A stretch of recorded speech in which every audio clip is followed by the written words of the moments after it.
There's Woody. And the dog, of course. Yay! High five, Landon. Oh, almost.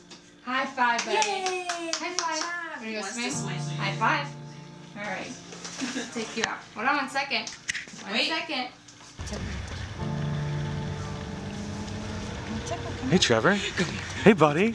I'm gonna tickle you. Where are you going? Trevor, where are you going? Grace. Grace, say hi. Hi. Hey, what's your name? What's your last name? How old are you? 7. She's 7, that's right. Nice. So, how many children do you have? We have 4 children. And Grace is 7, Landon is 4, Jensen is 2, and Ian is 1. then out of your 4 children, you have...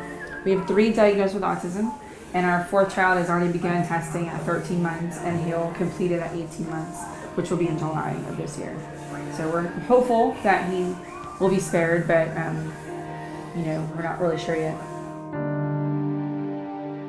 My name is Louis Fear. I'm the president of Lawyers Autism Awareness Foundation. This is a foundation that we began approximately 2.5 years ago. Jorge, Kelly, Sandy, and I, in an effort to reach out to children with autism and their families. It started when we heard about the other sensory-friendly Santa events, which had sought to make time with Santa more accessible to children who are more severe on the spectrum of autism. I've been really fortunate.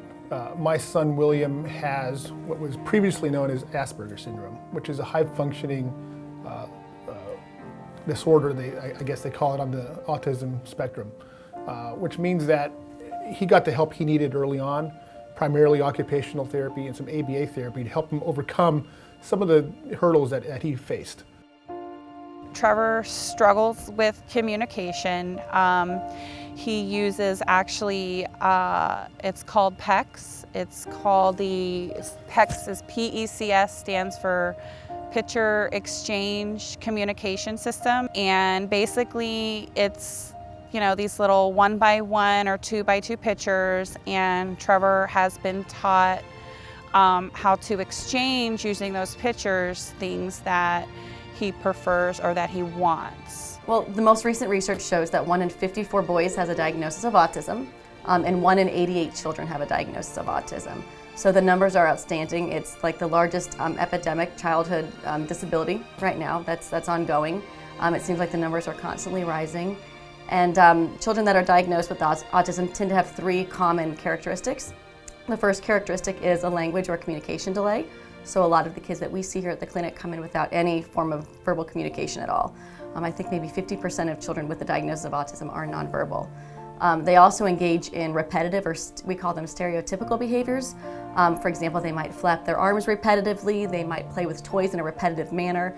So rather than putting a car on a garage in order to kind of drive the car around, they'll just lay down on the floor and watch the wheels spin around repetitively. And they also have social delays. So a lot of times when it comes to understanding nonverbal communication, they're not able to pick up on those cues. They don't necessarily make a lot of eye contact. They don't point or gesture to things that they want.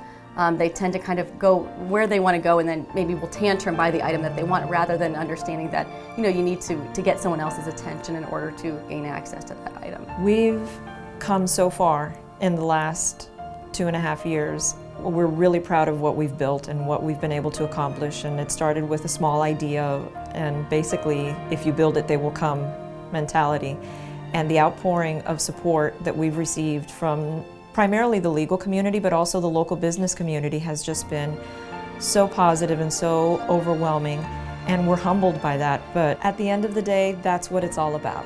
It's helping people, helping families, helping the children in our community, and whatever we can do to help them succeed in life, that's what we're going to do.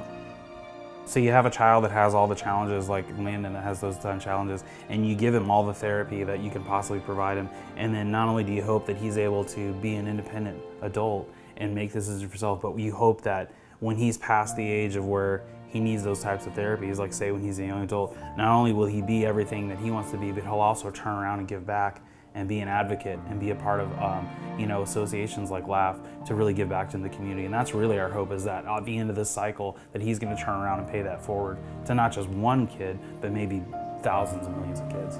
And when I think about Landon, I think about that what LAUGH has really given him is it's given him his voice. He doesn't speak, but it's really allowed him to have a voice.